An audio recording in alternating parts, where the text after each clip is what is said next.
মন দিয়ে শোনেন, ফজরের 2 রাকাত সুন্নত যদি পারেন ঘরে পড়বেন, 20 মিনিট বাকি আছে, ঘরে পড়বেন। যখন ঘরে পড়বেন, প্রথম রাকাতে কুল ইয়া আইয়ুহাল কাফিরুন পড়বেন, দ্বিতীয় রাকাতে কুল হুয়াল্লাহ পড়বেন।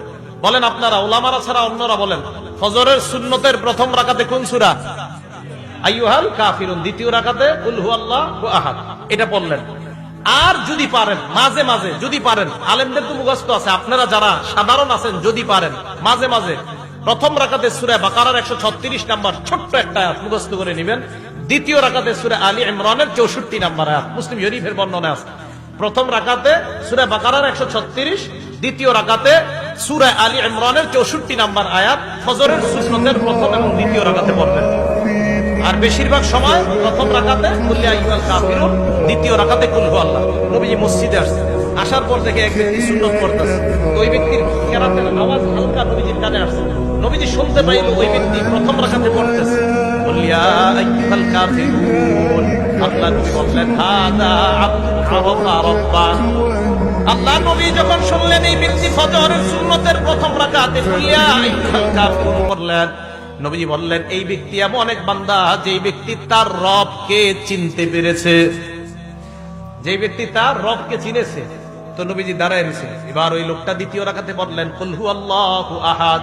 আল্লাহ নবী বললেন হাদা আব্দুন আমানা বিরব্বি, এই ব্যক্তি তার রবের উপর পরিপূর্ণ ঈমান আনছে। তাহলে প্রথম রাকাতে কুল ইয়া আইয়ুহাল কাফিরুন, দ্বিতীয় রাকাতে কুল হুয়াল্লাহু আহাদ।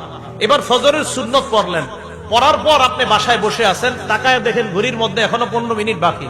তখন আপনি কি করবেন? আরবিটা প্রথম বলি, ওলামায়ে কেরাম তো আরবি মনে রাখতে পারবে, আপনারা পরে বাংলাটা বলতেছে। নবীজি বলতেন, ফাতুল বারীতে আসছে, আল্লাহুম্মা রাব্বা জিবরাইলা ওয়া রাব্বা মিকাইলা ওয়া রাব্বা মুহাম্মাদিন সাল্লাল্লাহু আলাইহি ওয়াসাল্লাম আউযু বিকা মিনান নারি সালাসা মাররাত। নবীজি আল্লাহর দরবারে দোয়া করতেন, হে জিবরাইলের রব, হে মিকাইলের রব, হে মুহাম্মদ সাল্লাল্লাহু আলাইহি ওয়াসাল্লামের রব, আমি আপনার কাছে জাহান্নাম থেকে পানাহ চাই। নবী এই দোয়াটা 3 বার করতেন। ফজরের সুন্নত পড়লেন, পড়ার পর সময় আছে, নবীজি দোয়া করতেন। এবার আমার সাথে বলেন, হে জিবরাইলের রব, হে মিকাইলের রব, হে মুহাম্মদ সাল্লাল্লাহু আলাইহি সাল্লামের রব, আমি আপনার কাছে জাহান্নাম থেকে পানাহ চাই। কয়বার এটা? 3 বার। যদি বাসায় পড়েন তো বাসায়, মসজিদে বললে মসজিদও এই দোয়াটা করবেন। পরে যদি দেখেন এখনো নামাজের অনেক সময় বাকি, নামাজ পড়লেন, সুন্নত পড়লেন, সুন্নতের কেরাত পড়লেন, সুন্নতের পরে দোয়া করলেন। দোয়া করার পর বিবির দিকে তাকাইবেন। কার দিকে? বলে না সবাই, কার দিকে? বিবির দিকে। বিবির দিকে তাকানোর পর যদি দেখেন বিবি জাগ্রত, কথা বলবেন। যদি দেখেন বিবি ঘুমায় আছে, বিবিরে জাগ্রত করবেন। আম্মা জান আয়েশা সিদ্দিকা রাদিয়াল্লাহু তাআলা আনহার বর্ণনা, নবীজি যখন ফজরের সুন্নত পড়তেন, পড়ার পর আমার দিকে আল্লাহ নবী তাকাইতেন। তাকানোর পর আল্লাহ নবী যদি দেখতেন, ফাইন কুনতু মুস্তাইকিজা, নবীজি যদি আমাকে দেখতেন আমি জাগ্রত, হাদ্দাসানি, আমার সাথে আল্লাহ নবী কথা বলতেন। ওয়াইন কুনতু নাইমা আইকাযানি, আমাকে যদি দেখতেন আমি ঘুমন্ত, আল্লাহ নবী আমাকে জাগ্রত করে দিতেন। তাহলে ফজরের সুন্নত পড়ার পর বিবির সাথে এমনি 2-1টা কথা বলবেন, ধর্মীয় কথা, নবীর একটা সুন্নত আদায় করার সওয়াব পেয়ে যাবেন। আর বেবি যদি ঘুমায় থাকে তাকে জাগ্রত করবেন। এবার আসেন তৃতীয় আরেকটা সুন্নত বলি, 5 নম্বর আরেকটা সুন্নত, যদি পারেন আদায় করবেন, না পারলে সমস্যা নাই। আগে শুনেন, আম্মা জান আয়েশা বলেন, আল্লাহ নবী ফজরের 2 রাকাত সুন্নত পড়ার পর ইত্তাজা আলা শিত্তিহিল আইমান, ডান কাত হয়ে একটু শুয়ে থাকতেন। না আপনারা এটা করলে তো ঘুমায় যাবেন। ফজরের সুন্নত পড়ার পর হযরতে বেলাল নবীজিকে ডাকার আগ পর্যন্ত নবীজি ডান কাত হয়ে একটু শুয়ে থাকতেন। আপনারা কি করবেন? বেশি সময় না, আপনারা একটু শুইবেন আবার উঠে যাবেন, কারণ আপনার শয়তান গিট মারবে, ঘুমা ঘুমা ঘুমা। তো নবীজি সাল্লাল্লাহু আলাইহি সাল্লাম এটা করতেন, ইত্তাজা আলা শিত্তিহিল আইমান, আবু দাউদ আসছে, বুখারীতে আসছে, এইভাবে নবীজি একটু শুইতেন। তো আপনি যদি পারেন এই সুন্নতের উপর আমল করেন, বাকি আপনি বেশি সময় করা যাবে না, সামান্য, আবার উঠে যাবেন, করলেই ঘুমায় যাবেন, একটু পরে উঠে দেখবেন সূর্য উঠে গেছে, সমস্যা হবে।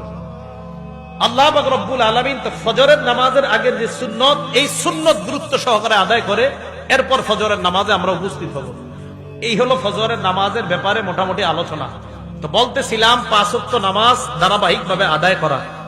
আবু দাউদ শরীফের 4986 নম্বর হাদিসের বর্ণনা, নবীজি সাল্লাল্লাহু আলাইহি সাল্লামের এক সাহাবা অসুস্থ হয়েছে, আনসারী সাহাবা। ওনারে দেখতে গেছে ওনার জামাই আর ওনার বেয়াই, ওনারে দেখতে গেছে ওনার জামাই আর ওনার বেয়াই।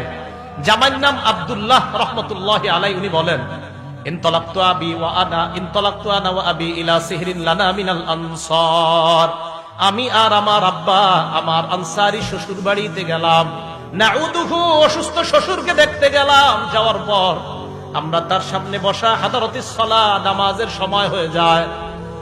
অসুস্থ ব্যক্তি পরিবারের একজনকে ডাক দিয়ে বললেন, ইতুনি বিল উযু লিউসাল্লিয়া ফাস্তারিহা, ওযুর পানি আনো, ওযু করে আমি নামাজ পড়ার মাধ্যমে আমি প্রশান্তি অর্জন করতে চাই। আমরা তাকে বললাম, আপনি অসুস্থ, এই মুহূর্তে নামাজ না পড়লে হবে, একটু পরে পড়েন।